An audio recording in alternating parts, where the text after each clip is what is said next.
Sport inspires greatness. The fastest times in history again. It creates enduring heroes. Legends delivering moments that reverberate through history. But which champion has performed the greatest athletic feat of all time?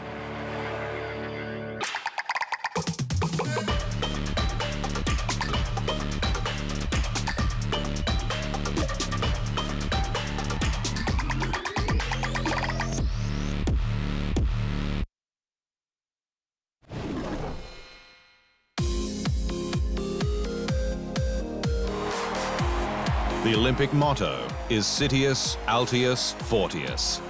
Faster, higher, stronger. And weightlifter Lasha Talakadze from Georgia is the personification of Fortius. He's more Fortius than any man has ever been. Reigning Olympic champion, reigning world champion, world record holder.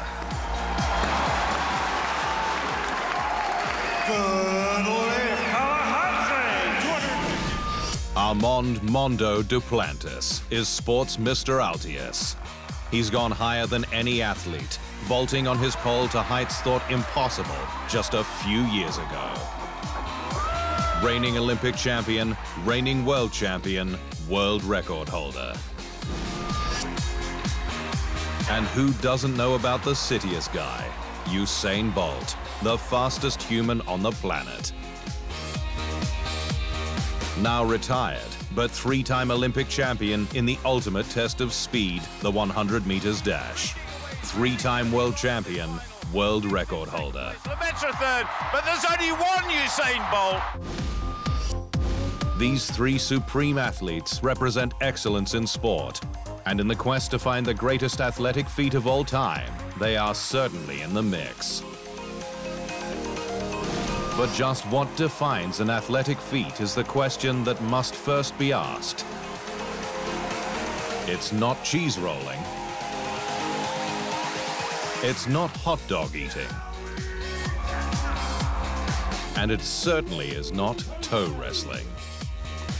The only stipulation is that the achievement does have to come in competition.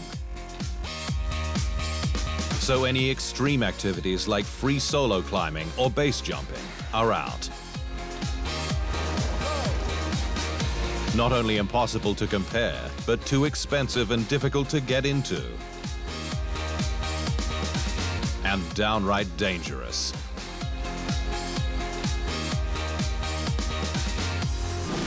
In sticking with mainstream sport, there are accurate measures of greatness, such as winning time or winning margin. But the greatest athletic feat doesn't have to belong to a current world record holder. That's because the cliché that records are made to be broken is true. Whether it is better equipment or more sophisticated training methods, the modern athletes are faster, higher, and stronger than generations past. But those pioneers had to overcome their own obstacles too, and forge pathways which made it easier for others to follow. So let's take a deep dive into the greatest athletic feats of all time.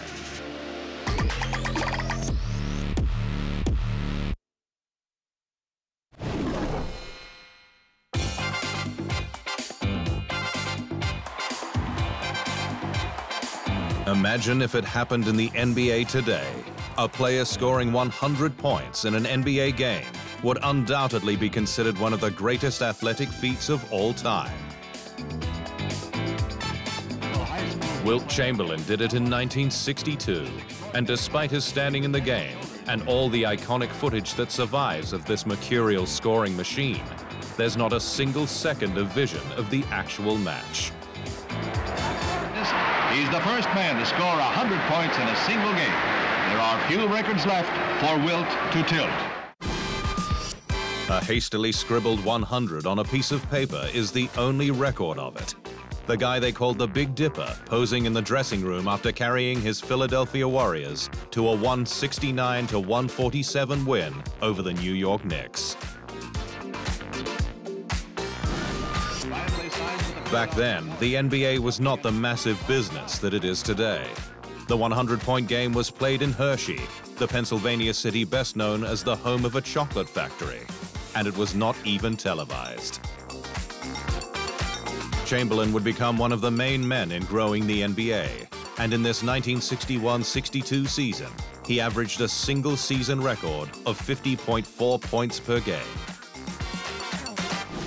But with the opposing Knicks toiling at the bottom of the table, with several key players injured, the Big Dipper did as he liked in front of a half-full stadium, his Warrior teammates giving him the ball at every opportunity.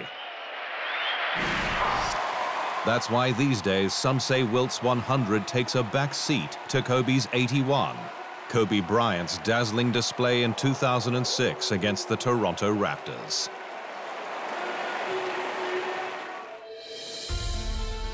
After Bryant's death in a helicopter crash in 2020, the NBA released a tribute package of his 20-year career with the LA Lakers, and prominent were these snippets from the famous Raptors game. The Lakers won this match 122-104. So while Bryant was scoring his 81 points, the rest of his team contributed 41. And in the second half, when the match was up for grabs, he scored 55 on his own, while the whole Toronto team scored 41. To score 81 points is something that, it just seems ridiculous. And just, I've watched it over and over again, and you just see him scoring and scoring and scoring. It was a close game, and 81. That's all you got to say. So which was better? Kobe fans say Chamberlain was 3 inches taller than the next tallest player in the 1962 game, so he should have dominated. Wilt fans counter by pointing out Kobe scored 7 three-pointers, the line not introduced until after Wilt's achievement. Wilt Chamberlain was ahead of his time, but Kobe Bryant was a giant of his time, competing on a court crammed with giants, fit and trained for the contest. He's 11 points clear of anyone else this century. We're saying his 81 was basketball's greatest athletic feat, but can 6'6" Kobe match the jump of 5'6" Frankie? Frankie Dettori. Anyone who doubts jockeys are athletic has never sat on 500 kilograms of thoroughbred, traveling at 70 kilometers an hour. Dettori has been doing it for more than 3 decades. His horsemanship, showmanship, and his famous flying dismounts, or star jumps, making him the sport's most identifiable personality. And he's fit. You have to be to do what he did in September 1996 at famous Ascot Racecourse, when he won every race on the 7-race program. And this was not just any program. The main race was the Queen Elizabeth II Stakes. Dettori was aboard the 100-30 favorite Mark of Esteem, having already won the first 2 races of the day. Esteem sprints, and Mark of Esteem on Frankie Dettori. He completes a fantastic treble. Frankie Mark of Esteem has won it from Bosworthshire. As the treble became a quartet, then a quintet, then a sextet, bookmakers around the country began sweating, facing an accumulated payout of millions of pounds from parlayed bets on Dettori's mount in the 7th and final race, Fujiyama Crest. Betting shops around the country were crowded with punters. The BBC even halted normal programming to show the final race live. Fujiyama Crest had not won for a year and had run last at his previous start. He opened 12-1, but the weight of money saw his odds plummet to 2-1 favorite, with Dettori taking him straight to the front. Pursuit. Durham coming on the outside, then Pearl Venture, but it's still Fujiyama Crest. Fujiyama Crest and Frankie Dettori going for the 7-timer. Northern Fleet and Pat Henry in 2nd place. Running on in 3rd is Embryonic, Fujiyama Crest and Northern Fleet. It's a desperate finish as they run up to the line. Fujiyama Crest finding a bit more, and it's 7 for Frankie. Fujiyama Crest holds on for Northern Fleet, then Mirror swaggy, and I'm as flat. It was the first time in England a jockey had ridden the winners of an entire program, let alone at one of the prestige racetracks of the world. And if Dettori was already the hottest jockey in Europe, it turned him into a legend. The accumulated odds of him riding all 7 winners was more than 25,000 to 1, with bookmaker losses topping £30 million in an era where $1 million went a lot further than it does today. As for Fujiyama Crest, Dettori never forgot the debt he owed the gelding.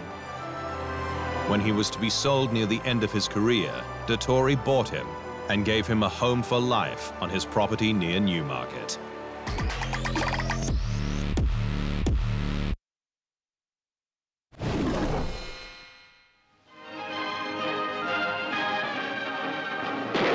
Over the last century, the bid to break through 3 barriers of time have captured the imagination of the athletics world. There was the 4-minute mile and the 10-second 100-meter dash, both now long since conquered.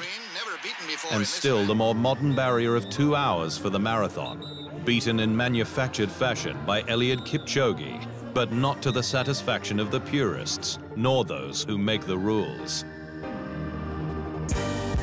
A running shoe revolution masterminded by Nike has seen marathon times tumble in the last decade, with Kipchoge going on an unprecedented run of international marathon victories, 10 in a row, including the world record of 2 hours, 1 minute and 39 seconds in the Berlin Marathon of 2018. Pushing the rules to the limit, Nike then organized a heavily sponsored and marketed attempt to smash through the 2-hour barrier in Vienna in October 2019, using 41 pacemakers and fitting Kipchoge with a shoe with extra carbon fiber and foam support. Of Kenya. Kipchoge's incredible feat of running the marathon in 1 hour, 59 minutes and 40 seconds was duly celebrated by his peers at the annual World Athletics Awards. The World Athletics Male Athlete of the Year is Eliud Kipchoge. But not long after, that same World Athletics Organization banned the Kipchoge shoe in the lead up to the Tokyo 2020 Games in 2021. It didn't stop the Kenyan from winning again, but the winning time was more than 8 seconds off the 2-hour barrier. So we'll look elsewhere for the greatest athletic feat of all time. The Olympic Games has always used metric measurements, even though imperial distances were in vogue in places like USA, England, and Australia for much of the last century. Jump on the day, 7 meters. It was 3 young men from those countries who in 1954 were closing in on the mile world record of 4 minutes, 1.4 seconds. And the bid to be the first under 4 minutes became its own race. A championship record. In the USA, Wes Santee had switched down from 5,000 meters to the 1,500 meters, or mile, and was proving a real dasher, setting himself for the US National Mile Championship. In Australia, John Landy had proved unbeatable in the Southern Hemisphere summer and had been invited to compete over the mile in Finland in June, when it was widely tipped a strong international field would lift him to a sub-4 run. He zoomed down the final straightaway and breasted the tape at 4:03 flat. He beat Nielsen of Denmark by 5 The yards. third champion miler was Englishman Roger Bannister, who knew Landy was primed to crack the barrier and with a little help from his friends, planned his own assault on a cold day at Iffley Road Track, Oxford, May 6, a month before Landy's race.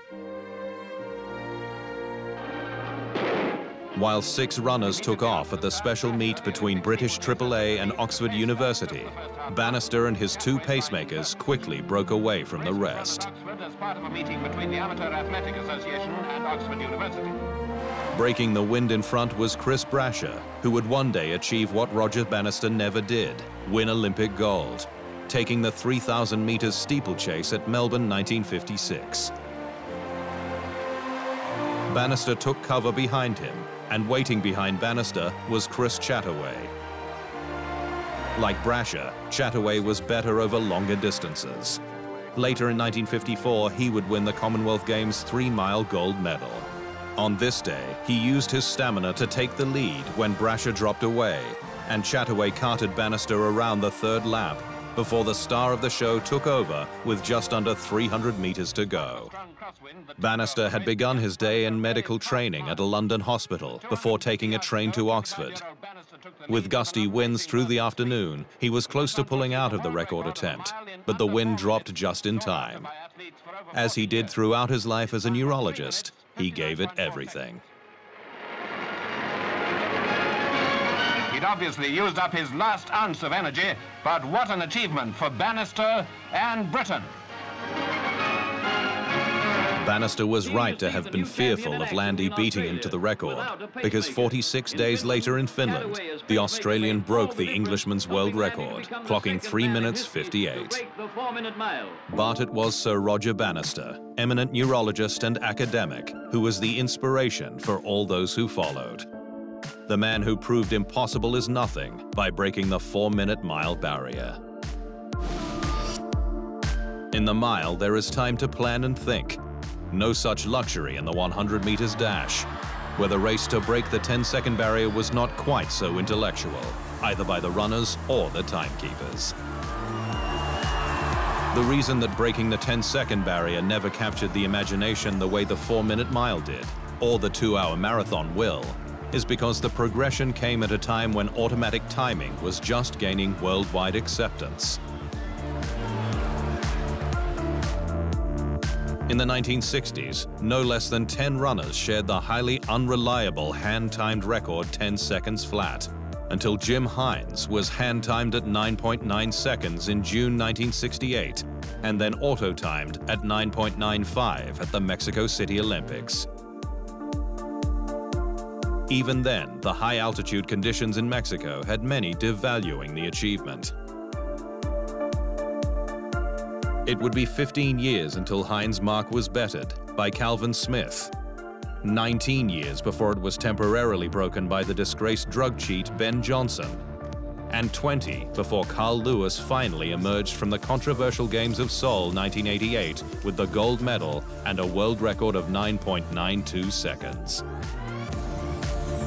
Fast forward through a drug-riddled era of suspensions to Berlin and the 2009 World Championships, when Usain Bolt set the world record, which still stands, 9.58 seconds.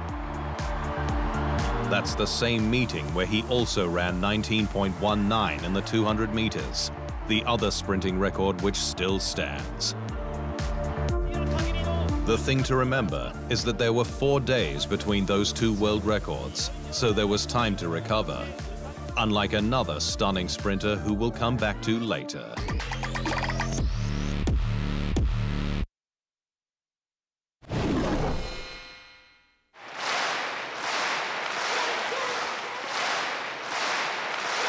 Of all the field events in athletics, the simplest is the long jump. Competitors sprint along a runway and jump as far as possible into a sandpit from a wooden takeoff board. 7 meters 96. The distance traveled from the edge of the board to the nearest indentation in the sand is then measured. Except when Bob Beamon did it in the high-altitude games of Mexico City, 1968. The measuring instrument wasn't long enough. He jumped so far in the thin air that it had to be measured manually. Beamon's leap of 8.90 meters was more than half a meter better than the old record. It stood for 23 years and is still the second longest leap of all time. But the combination of the thin air and with the maximum legal wind assistance of 2.0 at his back means the conditions were too artificial, so we're looking elsewhere for the greatest athletic feat of all time. Of all the advances in technique or equipment, the most important development in sport has been the pole vault mat. It was one thing a century ago to soar a bit over 4 meters and land without cushioning. But Sergei Bubka could never have broken through the 6-meter barrier if every time he broke the world record, which was 35 times in 10 years, by the way, he was landing on hard ground. Now Sweden's Mondo Duplantis has his descents cushioned even softer, while he puts Bubka's pioneering career further into the rear vision mirror. His world record 6.21 meters came under pressure in the 2022 World Championships, stamping him the athlete of his generation. But not even high-flying Mondo, the world's strongest man, Lasha Talahadze, or the world's fastest man, Usain Bolt, can claim to have performed the greatest athletic feat of all time. Instead, we're going back almost 90 years to the great Jesse Owens.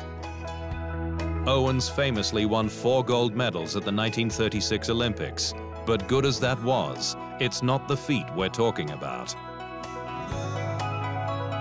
A year earlier, May 25, 1935, a 21-year-old Owens represented Ohio University at the annual Intercollegiate Big Ten Championships held that year at Ann Arbor in Michigan. In the space of just 45 minutes, he set 3 new world records and equaled another, despite being in doubt before the meeting with an injured back.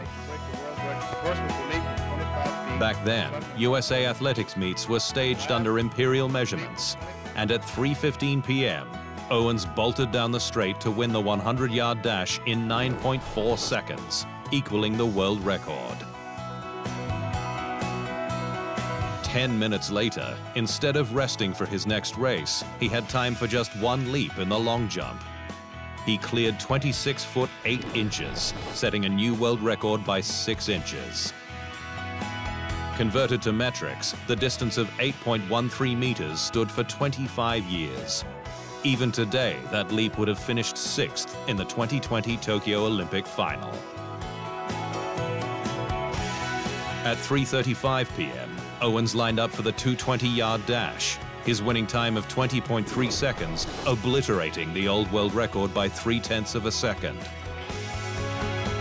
Had the race been run over 200 meters, he would have smashed that world record too.